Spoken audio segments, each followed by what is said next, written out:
इसलिए शास्त्र कहते हैं ऐसे व्यक्ति का तीर्थ भ्रमण कौवे के समान है, या तीर्थों में जाकर स्नान करना भी कौवे के समान है।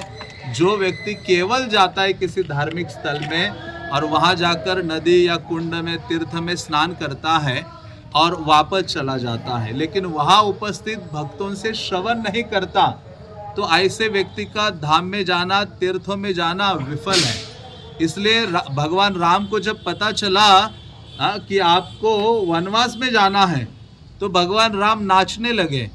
कहते कि कितना मेरा सौभाग्य उदित हुआ है कि मुझे भगवान से प्रेम रखने वाले साधु मुनियों से मिलने का मौका मिलेगा जंगल में, और उनसे मैं भगवान की चर्चा को सुनूंगा। ऐसे राम जी बोलते हैं। दुखी नहीं थे कि मुझे जंगल जाना पड़ रहा है, बल्कि आनंदित थे कि इतने तीर्थों का भ्रमण करूंगा, इतने ऋषियों को मिलूंगा, इतना आनंदित जीवन होगा। तो उसी प्रकार से शास्त्र कहते हैं किसी भी तीर्थ या धाम आदि में आप जाते हो तो वहां जाकर क्या करना चाहिए? सबसे महत्वपूर्ण कार्य क्या है? श्रवण करना। क्या करना? श्रवण। हाँ, ये हमेशा याद रखिए। किसी भी स्थान में जाते हैं हम, किसी भी धाम में जाते हैं, तो वहां जाकर श्रवण करना सबसे महत्वपूर्ण कार्य है, और वही हमें सबसे अधिक शुद्ध करता है धाम में जाकर। क्योंकि धाम में जब आते हैं तो उस आने का उद्देश्य क्या है कि हम एक कदम कृष्ण की ओर डाल रहे हैं। जब आप वृंदावन आते हो तो आप वृंदावन आने का मतलब है आपने एक कदम कृष्ण की ओर डाला है, तो कृष्ण आपके जीवन में 100 कदम आते हैं। तो इस प्रकार से वृंदावन धाम कोई साधारण स्थली नहीं है, जहाँ बड़े बड़े देवता ऋषि मुनि आने के लिए तरसते हैं। शिवजी, ब्रह्मा जी कहते कि मेरा भाग्य कब उदित होगा, मुझे वृंदावन में एक पत्थर बनने का कब मौका मिलेगा। नंद महाराज के आंगन में मुझे पत्थर बना दो, ताकि कृष्ण से प्रेम रखने वाली जो गोपिकाएं हैं वो जब दौड़ेगी तो मेरे सर पे क्या रखेगी? आपने चरण रखेगी और मैं शुद्ध हो जाऊंगा। तो बंदर ये चश्मा लेकर यही सिखाते हैं कि आप इन आंखों से नहीं देख सकते धाम को। आपके पास कौन सी आंखें होनी चाहिए? कृष्ण के प्रति, मन की आंख नहीं, प्रेम, कृष्ण के प्रति प्रेम होना चाहिए। प्रेम का अंजन, जैसे वो अंजन लगाते ना आंखों में, तो प्रेम का अंजन आंखों में लगना चाहिए, तब धाम को देख सकते हैं। तो इस प्रकार से ये जो दिव्य धाम है, और ऐसे धाम में जब हम आते हैं तो हमारा उद्देश्य होना चाहिए किस प्रकार से मैं कृष्ण के नज़दीक जाऊं। श्रील प्रभुपाद कहा करते थे कि वृंदावन हमें अकेले नहीं आना चाहिए, हमें भक्तों के साथ आना चाहिए। कैसे आना चाहिए? ये रोल हमेशा होना चाहिए, और ज़्यादा दिन नहीं रुकना चाहिए। प्रभुपाद कहते 3 दिन से ज़्यादा वृंदावन में नहीं रहना चाहिए। हाँ, क्योंकि जब हम ज़्यादा रुकते हैं और भक्तों की संगति नहीं करते तो वृंदावन साधारण लगने लगता है, हमारे ही शहर के समान लगता है।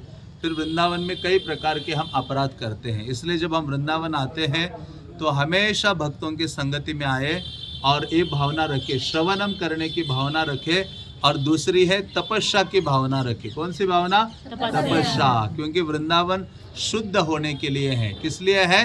शुद्ध होने के लिए। हाँ, जब हम शुद्ध हो जाएंगे तो भगवान हमें स्वीकार करेंगे। तो इसलिए वृंदावन आते हैं तो हम शुद्ध होने के लिए आए हैं। तो यहाँ सब प्रकार की जो तपस्या है उसको स्वीकार करना चाहिए और भगवान की ओर अग्रसर होना चाहिए। तो भगवान कृष्ण जब वृंदावन में थे 5000 साल पूर्व भगवान कृष्ण वृंदावन में अपनी लीलाएं की थी। कितने साल पूर्व? 5000 साल पूर्व भगवान ने अपनी लीलाएं प्रकट की थी। और उसके पश्चात भगवान जब अप्रकट हो गए, इस जगत से भगवान चले गए द्वापर के अंत में, तो ये जो वृंदावन है ये पूर्ण रूपेण लुप्त हो गया था, और ऐसी कोई भी निशानी नहीं बची थी कि जहाँ से पता चले कि कृष्ण ने यहाँ लीलाएं की थी। लेकिन केवल 3 चीज़ों से पता चलता था कि ये वृंदावन धाम है। वो कौन कौन सी 3 चीज़ें थी? एक है यमुना, दूसरा है गोवर्धन, और तीसरा है वृंदावन की रज मिट्टी। तो ऐसे ये 3 ही चीज़ें थी, क्योंकि कृष्ण आप प्रकट हो गए। जब कृष्ण द्वारका में मथुरा वासियों को ले गए और वृंदावन के जितने निवासी थे, कृष्ण ने बड़ा सा विमान लाकर इन सबको भी अपने धाम ले गए, नंद महाराज, ब्रजवासी आदि को। तो वृंदावन तो खाली हो गया था। और जब द्वारका डूब गई तो अर्जुन कृष्ण के सारी रानियों को यहाँ लाते हैं। गोवर्धन में सारी रानियाँ श्रीमद् भागवतम सुनती है और कृष्ण के धाम वापस चली जाती हैं। तो उस समय कृष्ण की लीला स्थलियाँ सारी अप्रकट हो गई थी। तो उस समय एक मुनि थे, शांडिल्य मुनि, जो नंद महाराज के कुल गुरु थे, और कृष्ण के जो प्रपौत्र थे जिनका नाम था वज्रनाभ। क्या नाम था? वज्रनाभ। उन्होंने फिर वृंदावन का पुनर्निर्माण किया, क्योंकि भगवान अप्रकट होने के पश्चात कृष्ण के जो प्रपौत्र हैं, कृष्ण के पुत्र है प्रद्युम्न, उनके अनिरुद्ध, और उनके हैं वज्रनाभ। तो ऐसे जो वज्रनाभ थे, उस समय वज्रनाभ को मथुरा और इन सारे स्थानों का राजा बनाया। और वज्रनाभ ने देखा कि अरे, परम भगवान कृष्ण ने वृंदावन में लीलाएं की, लेकिन कृष्ण जाने के बाद कुछ चीज नहीं बची थी। हाँ, कोई भी चीज नहीं थी वृंदावन में। इससे पता चले कि कृष्ण थे, कृष्ण ने लीलाएं की थी। तो ऐसे शांडिल्य मुनि के आदेश से वज्रनाभ ने क्या किया, एक वृक्ष के नीचे बैठकर भगवान का चिंतन किया, और सारी चीजें उनको दिखने लगी कि कृष्ण ने कहाँ कहाँ लीलाएं। हरे कृष्णा कृष्णा कृष्णा हरे हरे, हरे राम राम राम हरे हरे। तो वज्रनाभ जो थे, उन्होंने ही वृंदावन में कई सारे कुंडों का निर्माण किया, कई सारे मूल जो विग्रह हैं भगवान के मंदिरों का और विग्रहों की स्थापना की। उसमें से जो बहुत सारे प्रमुख विग्रह थे, उनमें से एक मंदिर ये भी है जिसको मदन मोहन मंदिर कहा जाता है। लेकिन यहाँ के जो विग्रह हैं मूलतः वज्रनाभ ने स्थापित किए थे। तो आप जहाँ बैठे हैं, ये वृंदावन का सर्वप्रथम मंदिर है। तो वज्रनाभ तो 5000 साल पूर्व आए, लेकिन उनके जाने के बाद उन्होंने जितने कुंडों का निर्माण किया था, मंदिरों की स्थापना की थी, वो भी सारे लुप्त हो गया। फिर से वृंदावन प्रकट हो गया। लेकिन 500 साल पहले भगवान कृष्ण श्री चैतन्य महाप्रभु के रूप में आए। कौन से रूप में आए? श्री चैतन्य। श्री कृष्ण चैतन्य, राधा कृष्ण नाही अन्य। तो ऐसे चैतन्य महाप्रभु के रूप में कृष्ण आते हैं 500 साल पहले। और वही चैतन्य महाप्रभु को चिंता थी कि वृंदावन को फिर से उजागर करना है। तो ऐसे चैतन्य महाप्रभु स्वयं 500 साल पहले वृंदावन आते हैं, और वृंदावन में वो स्वयं ढूंढ के निकालते हैं राधा कुंड और श्याम कुंड को। लेकिन उनके पश्चात ऐसे चैतन्य महाप्रभु अपने कई भक्तों को वृंदावन में भेजते हैं। उनमें से सर्वप्रथम उन्होंने जिन भक्तों को भेजा था, उनका नाम था लोकनाथ गोस्वामी। क्या नाम था? लोकनाथ गोस्वामी। लोकनाथ गोस्वामी यहाँ आते हैं वृंदावन, और एक कुंड के एक उमराव जो ग्राम है वहाँ रहते हैं। और वहाँ अपना जप करते करते उनके हृदय में इच्छा होती है कि मुझे भगवान की सेवा करनी है। तो उनके नज़दीक एक कुंड था, उस कुंडे से कृष्ण एक ब्राह्मण के रूप में बाहर आते हैं, और एक छोटे से विग्रह, विनोदी लाल विग्रह को लेकर आते, कहते हैं लोकनाथ आप इनकी सेवा करो। तो वो लोकनाथ जी उस विग्रह की सेवा करते हैं, और गले में ऐसा एक कपड़ा बांधकर कृष्ण की इतनी छोटी मूर्ति को गले में रखते हैं। जहाँ जहाँ वो चलते हैं सब जगह लेके जाते हैं। और भगवान फिर बोलने लगते कि हे लोकनाथ गोस्वामी, देखो राधा रानी के साथ मैंने यहाँ ये लीला की थी, यहाँ ये लीला की थी, यहाँ मैं गव्वे चराता था। तो ऐसे कई वृंदावन के स्थान वही भगवान विनोदी लाल ने दिखाए। उनके पश्चात एक भक्त आए जिनका नाम था सनातन गोस्वामी। क्या नाम था? सनातन। हाँ, जो वृंदावन के 6 गोस्वामी हैं। इसलिए वृंदावन में जो मूल मंदिर है वो 7 हैं। कितने मंदिर हैं? 7। हाँ, तो ऐसे सप्त देवालय उसको कहते हैं। आजकल लोग आते हैं, उनको ये सप्त देवालय के बारे में पता नहीं है। वृंदावन के सर्वप्रथम 7 मंदिर हैं, और जिनका हर एक व्यक्ति को दर्शन करना चाहिए। तो ये मूल मंदिर है 7। तो जब 6 गोस्वामी जो थे, 6 प्रमुख भक्त, उनमें से प्रमुख थे जिनका नाम था सनातन गोस्वामी। ऐसे सनातन गोस्वामी उन दिनों बंगाल के 500 साल पहले बंगाल के प्राइम मिनिस्टर थे, मानो राजा थे वहाँ के। वो सब कुछ अपना त्याग करके वैष्णव सन्यासी का वेश धारण करके वृंदावन आए, और वृंदावन आकर वो इसी स्थान में रहे। पीछे एक पेड़ है, हम जाएंगे वहाँ दर्शन के लिए। उस पेड़ के नीचे वो रहा करते थे। और वहां रहकर दिन रात कृष्ण नाम का उच्चारण करते थे। हरे कृष्णा कृष्णा कृष्णा हरे हरे, हरे राम राम राम हरे हरे। निरंतर हरि नाम लेते थे। वृंदावन में आप एक बार कृष्ण बोलोगे या एक माला हरे कृष्णा मंत्र की करते हैं, वो 1000 मालाओं के समान है। इतना शक्तिशाली है जो वृंदावन धाम है। तो ऐसे सनातन गोस्वामी अकेले इस स्थान में, ये जो ऊंचा स्थान है ना, इसको द्वादश आदित्य टीला बोला जाता है। तो ये सारी चीजें आप याद रख सकते हैं।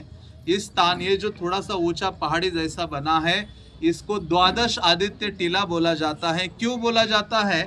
क्योंकि हम पीछे अभी जाएंगे तो वहाँ एक छोटा सा मंदिर है, तो वो स्थान है जहाँ कृष्ण ऐसे लेटे हुए थे।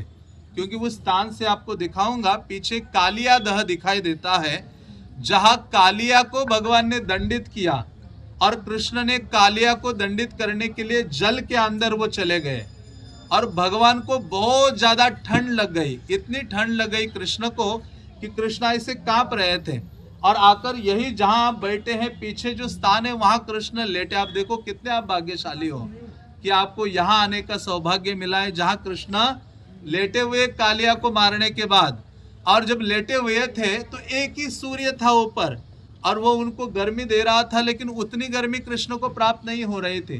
तो राधा रानी अपने सखियों के साथ, पीछे से आप ऊपर आए ना, पीछे से चढ़ के आए ना ऊपर, वो जो रास्ता है वहां से राधा रानी अपने सखियों के साथ चलकर आई और सूर्य की ओर देखा और सामने ऊपर कृष्ण को देखा। सूर्य को कहते कि अरे मेरे जो स्वामी हैं उनको इतनी ठंडक लगी है, आप उनको गर्मी प्रदान करो। आपके अकेले से नहीं होगा, आपको 12 रूपों में प्रकट होना होगा। तो यहाँ एक सूर्य नहीं आया आकाश में, कितने सूर्य आए? 12। द्वादश आदित्य बोला गया। तो ऐसे 12 सूर्य ने जब गर्मी दी कृष्ण को, तो उनकी सारी ठंड चली गई और कृष्ण के शरीर से पसीना निकलने लगा। हम एक सूर्य की थोड़ी घंटे के लिए झेलना मुश्किल होता है, इतना पसीना बहा कि जिन सीढ़ियों से आप नीचे आए उस तरफ पसीना बहा। तो वहाँ एक घाट बना, उसका नाम आज भी बोला जाता है प्रस्कंदन घाट। संस्कृत में प्रस्कंदन मतलब पसीना, तो प्रस्कंदन घाट बना और कृष्ण उस स्थान में लेटे रहे। इसलिए ये जो पूरा ये टीला है, ये जो हिल है छोटी सी, इसको द्वादश आदित्य टीला बोला जाता है। तो ऐसे सनातन गोस्वामी आए, उधर ही स्थान में उन्होंने भजन किया और इस स्थान से वो जाते थे गोवर्धन। यहाँ से 30 किलोमीटर है, पैदल जाते थे गोवर्धन। वहां जाकर 27 किलोमीटर की परिक्रमा करते थे। फिर वहां से 15-20 किलोमीटर मथुरा जाते थे, मथुरा से 20 किलोमीटर फिर वृंदावन आते थे। ऐसा प्रतिदिन करते थे सनातन गोस्वामी।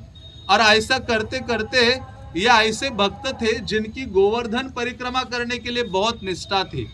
इसलिए भगवान की कृपा को आपको प्राप्त करना है आपके जीवन में, तो भक्ति के जो कार्य है ना, उसको ऐसे पकड़ के रखो। प्रतिदिन करते रहोगे कि कृष्ण आप पर कृपा करेंगे। इसलिए श्रील प्रभुपाद कहा करते थे, जीवन के अंत तक हम ये कार्य करेंगे, 3 कार्य, तो आपको कृष्ण अपने धाम में ले जाएंगे। एक है प्रतिदिन 16 मालाओं का जप करना, 4 नियमों का पालन करना और गुरु और वैष्णव के आदेश पर कृष्ण की सेवा करना। इतना करेंगे तो हम योग्य हो जाएंगे भगवान के धाम जाने के लिए। तो ये जो स्थान आप जहाँ बैठे हो, ये जो मंदिर है, ये सनातन गोस्वामी की देन है। इसलिए सनातन गोस्वामी ऐसे भक्त हुए हैं जो रोज प्रतिदिन गोवर्धन जाते थे, गोवर्धन की परिक्रमा करते थे। और कब तक की उन्होंने परिक्रमा? उनकी आयु 90 साल की हुई थी। कितनी आयु हुई थी? 90 साल की आयु में एक कदम डालना भारी था। 90 साल तक यहाँ से चल के जाते थे और वहाँ परिक्रमा करते थे। एक दिन जब परिक्रमा कर रहे थे तो कृष्ण गोवर्धन से प्रकट हो गए और सनातन गोस्वामी को उठाया, अपने कंधे में बिठाया और आगे जाकर रखते थे। कहते थे सनातन, वो कहते सनातन कहते प्रभु मेरी तो ये सेवा है परिक्रमा करना, और आप मुझे कंधे में उठाकर आगे रख रहे हो, मुझे अच्छा नहीं लग रहा है। तो भगवान कहते आपने 90 इतनी आयु हुई है लेकिन अपनी सेवा नहीं छोड़ रहे हो। इसलिए जीवन में कृष्ण की सेवा को नहीं छोड़ना है, जो भी हमें प्राप्त होती है। तो ऐसे सनातन गोस्वामी को फिर कृष्ण क्या करते हैं, एक गोवर्धन शिला जिनका आपने सुबह दर्शन किया हुआ, वो गोवर्धन शिला भगवान ऐसे निकालते हैं और उनके सामने रखते हैं। भगवान अपने चरण कमल उस पे रखते हैं, गाय का खूर है और जो स्टिक का चिन्ह आदि है, हाँ, और वो सनातन गोस्वामी को देते हैं और सनातन गोस्वामी को कहते हैं आप उसकी क्या करो, 4 बार परिक्रमा करो, आपको गोवर्धन परिक्रमा का लाभ प्राप्त होगा। तो ऐसे सनातन गोस्वामी का ये स्थली है। लेकिन अभी हम भक्त क्या करते हैं, वहाँ जाते हैं मंदिर में और सोचते हैं कि मैं 4 परिक्रमा करूँगा तो मुझे भी वही लाभ मिलेगा। लेकिन हमें कहाँ जाना चाहिए परिक्रमा करने? गोवर्धन जाना चाहिए। सनातन गोस्वामी का उतना प्रेम तो हमारे अंदर है नहीं, उतनी निष्ठा है नहीं।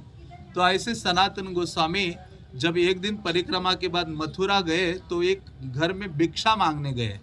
हाँ, वो सनातन को ये जो गोस्वामी 5-6 लोग आए थे ना वृंदावन में कोई व्यक्ति नहीं रहते थे, कोई घर नहीं थे, कोई मंदिर नहीं थे, ये केवल पेड़ के नीचे रहते थे और मथुरा जाकर भिक्षा मांगते थे। मथुरा में उन दिनों लोग रहते थे और भिक्षा मांगकर यहाँ आकर वो खाते थे। तो ऐसे एक दिन ब्राह्मण चौबे, हाँ, नाम के जो ब्राह्मण थे, उनके घर में जब भिक्षा मांगने गए तो देखा उनके घर की जो स्त्री थी, हाँ, वो दातुन कर रही थी और खीर बना रही थी और भगवान मदन गोपाल नाम के जो कृष्ण की मूर्ति है उनके घर में थी, जिनकी सेवा होती थी। तो ये खीर बनाती थी, भगवान के लिए खीर बना रही थी। लेकिन कैसे बना रही थी, ये दातुन को एक साइड से मुंह में और उसका थोड़ा लंबा भाग होता है, उसी से खीर ऐसे हिलाती थी। सनातन गोस्वामी ने कहा, अरे अब तुम मदन गोपाल के लिए खीर बना रही हो, वही दातुन से दांत घिस रही हो और उसी से खीर को हिला रही हो। उसको थोड़ा डांटा और थोड़ा सिखाया भगवान की सेवा के बारे में। और सनातन गोस्वामी वापस यहाँ आ गए और रात को जब सो रहे थे तो उनके घर में जो भगवान थे ना, मदन गोपाल उनका नाम था, बाद में वो यहाँ आए जिनके लिए मंदिर बना।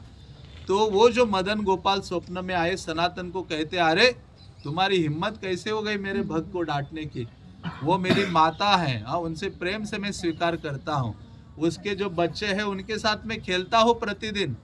और वहाँ वो माताजी और जो प्रभु थे ब्राह्मण, उनके स्वप्न में मदन गोपाल कहते, अरे आपने बहुत दिन तक मेरी सेवा की, ये जो अकेला मेरा भक्त यहाँ रह रहा है नेमुना के तट पर, मैं उसके पास जाना चाहता हूँ, मैं उससे सेवा लेना चाहता हूँ।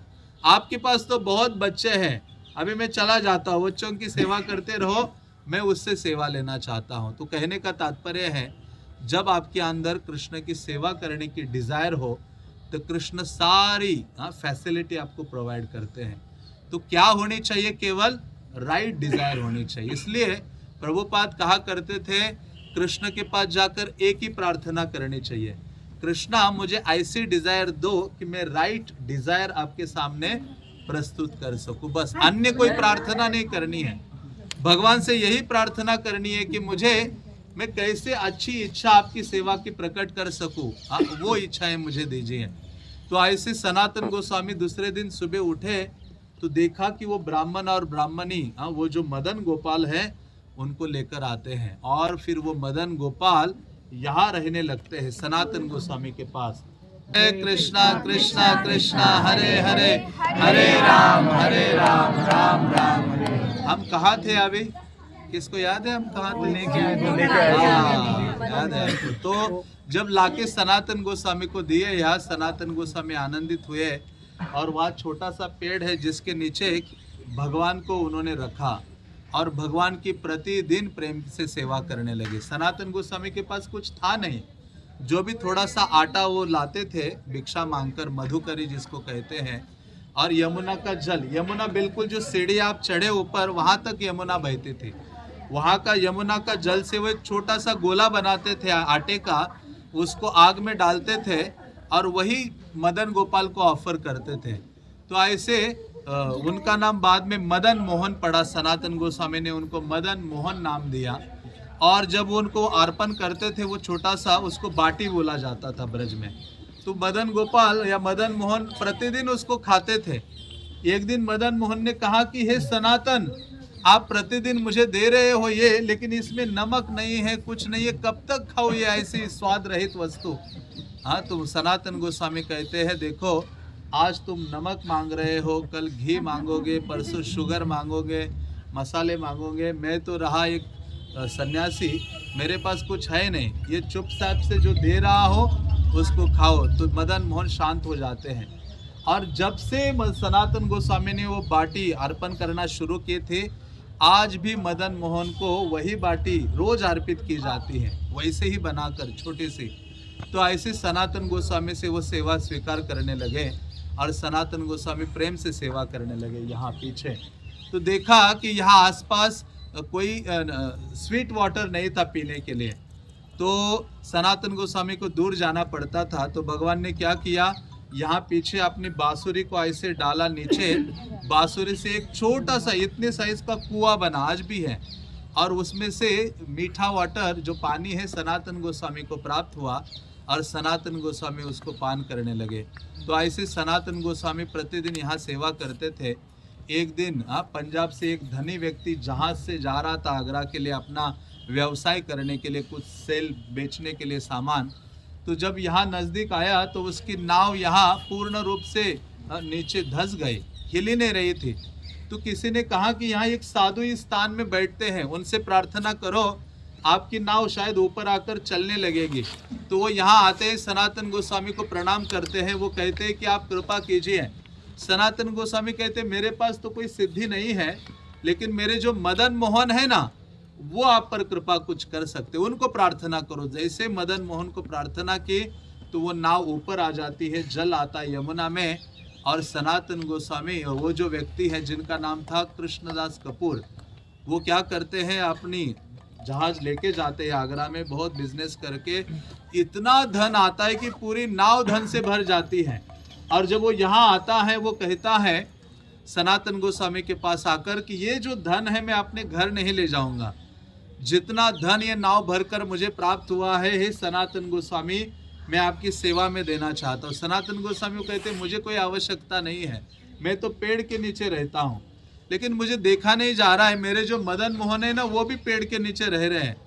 तुम्हें कुछ सेवा करनी है तो किसकी करो, मदन मोहन की करो, उनके लिए देवालय का निर्माण करो। तो वो व्यक्ति थे पंजाब के, इतने हृदय उनका सेवा के लिए तत्पर था, उन्होंने यहाँ रहकर ये मदन मोहन के मंदिर का निर्माण किया।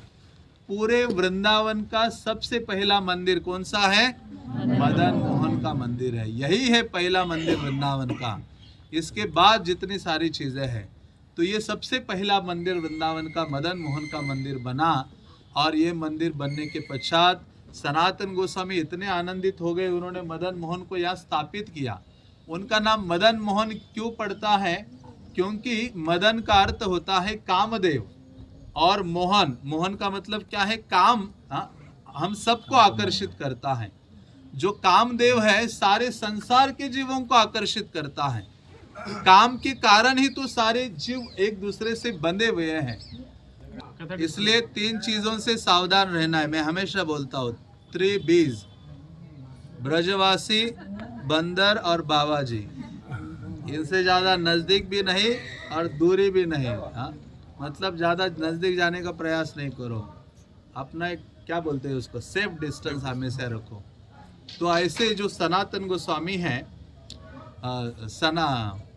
मदन मोहन की चर्चा कर रहा था, तो ऐसे जो कामदेव है जिनका दूसरा नाम मदन है, तो ऐसे कामदेव ने सोचा कृष्ण इतने सुंदर है, उनको देखने के लिए वो कामदेव, यहाँ पीछे एक स्थान है मदन टेर, वहां आता है और वो देखता है कि इतनी सारी गोपिकाज है, उनसे भी कृष्ण आकर्षित नहीं होते हैं, मैं कृष्ण को अपनी ओर आकर्षित करूंगा। तो ऐसा वो जो कामदेव है एक पेड़ के ऊपर आके बैठता है, और जब कृष्ण वहां से गुजरते हैं, कृष्ण को जब देखता है तो कामदेव आकर्षित हो जाता है और पेड़ के ऊपर से नीचे गिर पड़ता है। इसलिए कृष्ण का नाम, नया नाम पड़ता है मदन मोहन। क्या नाम पड़ता है, कि जिन्होंने मदन को भी मोहित कर दिया। इधर पीछे ही वो लीला स्थली है। और फिर लेकिन कृष्ण का अन्य नाम प्रभुपाद बोलते हैं। प्रभुपाद कहते हैं फिर कृष्ण को भी आकर्षित करने वाली है, कौन है, श्रीमती राधा रानी, और उनका नाम क्या है, मदन मोहन मोहिनी। ऐसे प्रभुपाद कहा करते थे। तो इस प्रकार से ये जो स्थली है मदन मोहन मंदिर है जो संबंध विग्रह है। कौन से विग्रह है? संबंध। इसलिए हमारे संप्रदाय में 3 गौड़ियों के नाथ बोला जाता है। गौड़िया वैष्णव के 3 प्रमुख विग्रह हैं। मदन मोहन है, गोविंद देव है और गोपीनाथ है। तो ऐसे बोला जाता है कि ये 3 विग्रह बहुत महत्वपूर्ण है हम सबके लिए। तो ऐसे जो मदन मोहन है उनसे आपको प्रार्थना करनी चाहिए। हम नीचे जाएंगे दर्शन के लिए। कालांतर में सनातन गोस्वामी इस स्थान छोड़कर गोवर्धन में रहने लगे और गोवर्धन में उन्होंने अपना शरीर छोड़ा और फिर उनके शरीर को यहाँ लाया गया और उनकी जो समाधि नीचे ही है। तो हम नीचे समाधि भी दर्शन करेंगे। और समय के साथ जब औरंगजेब ने वृंदावन पर हमला किया था या अपने सैनिकों को भेजा था, औरंगजेब ने वृंदावन का जो सबसे बड़ा मंदिर था गोविंद देव देखा एक दिन रात्रि में कि उस मंदिर में ऊपर मशाल जल रही थी। औरंगजेब ने वो मशाल जब देखी तो उन्होंने कहा ये कौन सा मंदिर है? तो लोग उन्होंने कहा कि ये हिंदुओं का मंदिर है। तो दूसरे दिन सारे सैनिकों को भेजा और वृंदावन के सारे प्रमुख मंदिर तोड़े। उनमें से ये मंदिर सबसे पहले तोड़ा गया। और फिर जब तोड़ने के बाद कोई भी मंदिर तोड़ते हैं तो उसमें विग्रह नहीं रखते, किसी अन्य जगह रखे जाते हैं। तो औरंगजेब ने जब अटैक किया तो उससे पहले ही वृंदावन के जो मूल विग्रह थे उनको जयपुर ले जाया गया। और जयपुर के जो राजा थे उन दिनों वो वैष्णव थे, वहाँ उनकी सेवा होने लगी। तो वृंदावन के जो विग्रह हैं मदन मोहन, गोपीनाथ, गोविंद देव, ये जयपुर गए। आज भी आप जयपुर जाते हो तो उनके दर्शन प्राप्त कर सकते हो। इसलिए जयपुर को गुप्त वृंदावन बोलते हैं। तो ये जो मदन मोहन राजा ने अपने महल के अंदर रखा, राजा रानी और उनकी जो डॉटर थी ये उनकी पूजा करते थे। और ये तीनों विग्रह गए थे वृंदावन। और जो गोविंद देव थे, राधा गोविंद देव, वो उन्होंने अपने गार्डन में रखा, बड़ा सा मंदिर बनाकर, जिनकी सेवा करते थे सारे मंत्री लोग। और जो गोपीनाथ थे उन्होंने प्रजा के लिए रखा। आज भी आप जाएंगे जयपुर, गोपीनाथ बाजार है जहाँ गोपीनाथ के विग्रह हैं। तो ये जो मदन मोहन है जब जयपुर चले गए, जयपुर के राजा की बेटी उनकी सेवा करते थे। और जब उसका विवाह हुआ तो जो विवाह होते ही जाने लगी अपने ससुराल जाने लगी। तो उन्होंने कहा मुझे मदन मोहन को अपने साथ लेके जाना है, उनके बिना मैं अपने पति के घर नहीं जाऊंगी। तो लेकिन राजा, उनके जो पिता थे, उन्होंने कहा नहीं, हम मदन मोहन से बहुत प्रेम करते, मदन मोहन आपको नहीं देंगे, आपको जितना धन चाहिए सब ले जाओ। लेकिन उन्होंने कहा मुझे मदन मोहन चाहिए। रोने लगी और फिर इतनी रोने लगी, रात्रि में स्वप्न में मदन मोहन आए उसके कि बल्कि राजा ने कहा, उनके पिता ने कहा मदन मोहन तभी ले जा सकती हो, आपकी आंखों में हम पट्टी बांध देंगे और कई सारे कृष्ण के विग्रह रखेंगे 10, और उसमें से ये मदन मोहन को भी रखेंगे उनके जैसे बनाकर, और आपको आग बांधी जाएगी और आपको ढूंढना पड़ेगा कि मदन मोहन कौन से हैं, और जिसको हाथ लगाओगे वही आपके साथ जाएंगे। तो ये बहुत रोने लगी, मदन मोहन से बहुत प्रेम करती थी। जब दूसरा दिन सुबह हुआ, कई सारे कृष्ण के विग्रह रखे गए और उनमें से मदन मोहन भी रखे गए। तो कृष्ण ने स्वप्न में आकर उस राजकुमारी को, रात्रि को कहा था कि जब तुम ऐसे हाथ लगाओगी मुझे, तो मेरी जब बांसुरी का जो स्थान है तो मैं अपनी उंगली ऐसे ऊपर करूंगा। तो इसकी जब पट्टी बांधी, ये बड़ी खुश थी, अलग अलग कृष्ण को ऐसे हाथ लगा रही थी। जैसे ही यहाँ विराजमान जो मदन मोहन है उनको ऐसे हाथ लगाया, भगवान ने अपनी उंगली ऊपर कर दी। उन्होंने कहा उनको अपने साथ ले जाऊंगी। तो आज भी जो कौन सा स्थान है, करौली है, करौली जो स्थान है, जो उसका ससुराल था राजा, वहाँ के राजकुमार से विवाह हुआ था, हिंडौन रेलवे स्टेशन है उसके नज़दीक। तो ऐसे स्थान में फिर जयपुर को छोड़कर यहाँ के जो मदन मोहन है वो करौली में निवास करते हैं। तो मदन मोहन पहले कहाँ थे? मथुरा में थे, फिर यहाँ आ गए, यहाँ से जयपुर गए, जयपुर से करौली गए। तो ऐसे मदन मोहन को राजा वज्रनाभ ने स्थापित किया था। और मदन मोहन के चरण कृष्ण के समान है। तो ऐसे जो मदन मोहन है उनको किसने ढूंढ के निकाला था? अद्वैत आचार्य ने। किसने? अद्वैत आचार्य सबसे पहले वृंदावन आए। तो यहाँ नीचे ही एक स्थान है अद्वैत वट, वहाँ मदन मोहन उनको प्राप्त हुए थे। अद्वैत आचार्य जब मायापुर जाने लगे मथुरा में उस ब्राह्मण को उन्होंने दिए थे। उसके पश्चात सनातन गोस्वामी ने सेवा की, उसके पश्चात जयपुर के राजा ने सेवा की और उनकी बेटी, और अभी आगे चलकर जो वैष्णव है वो उनकी सेवा करते हैं। तो ऐसा ये स्थल है सनातन गोस्वामी का स्थान। तो ऐसे सनातन गोस्वामी के कारण ही हम मदन मोहन का दर्शन कर पाते हैं। और आपने वो सारी एक सुंदर कथा भी सुनी होगी। सनातन गोस्वामी के पास एक व्यक्ति आता है, उसकी पत्नी कहती है कि आप जाओ शिव जी के पास, बेटी का विवाह करना है, धन चाहिए। तो शिव जी के पास जाता है वो व्यक्ति, कहता है मुझे बेटी का विवाह करना है, धन चाहिए। हाँ, शिव जी कहते देखो मैं तो ये जप माला लेकर एक कोने में बैठा रहता हूँ, जंगल में, पहाड़ों में, मेरे पास कुछ नहीं। आप जाओ, द्वादश आदित्य टीला में एक भक्त है जिनका नाम सनातन गोस्वामी है, वो आपको धन दे सकते। तो वो ब्राह्मण इधर आता है, सनातन गोस्वामी को कहता है कि आप मुझे कुछ धन दीजिए। सनातन गोस्वामी जप कर रहे थे। सनातन गोस्वामी ने कहा देखो वहाँ कूड़े में एक स्थान में पारस पत्थर पड़ा हुआ है। क्या पड़ा हुआ है? हाँ, मतलब जो लोहे को लगावे तो वो सोना बन जाए। तो उसने उसको उठाया और अपने घर गया पत्नी के पास। पत्नी को कहता है देखो मुझे पारस पत्थर मिला है, जितना लोहा है वो सोने में बदल जाएगा। पत्नी कहती है वापस उस व्यक्ति के पास जाओ जिसने तुम्हें ये पारस पत्थर दिया है, और बल्कि पारस पत्थर दिया है इसके पास और मूल्यवान चीज होगी, इससे बढ़कर चीज उससे मांगो। तो वो आया इधर सनातन गोस्वामी के पास, कहते ये पारस पत्थर तो आपने कूड़े में डाल दिया था, हाँ इससे बढ़कर चीज आपके पास होगी। तो उन्होंने कहा आओ उस द्वादश आदित्य टीला ऊपर खड़े हो जाओ, पहले आपको पारस पत्थर फेंकना पड़ेगा। क्या करना पड़ेगा? तब मैं बड़ी इससे मूल्यवान चीज दूंगा। तो उसने यमुना में फेंक दिया पारस पत्थर, और सनातन गोस्वामी ने कहा अभी मूल्यवान चीज दूंगा लेकिन आपको दोनों हाथ ऊपर खड़े करने पड़ेंगे। जैसे उस व्यक्ति ने दोनों हाथ ऊपर किए तो सनातन गोस्वामी ने कहा मेरे पीछे बोलना पड़ेगा। और वो मूल्यवान चीज क्या है?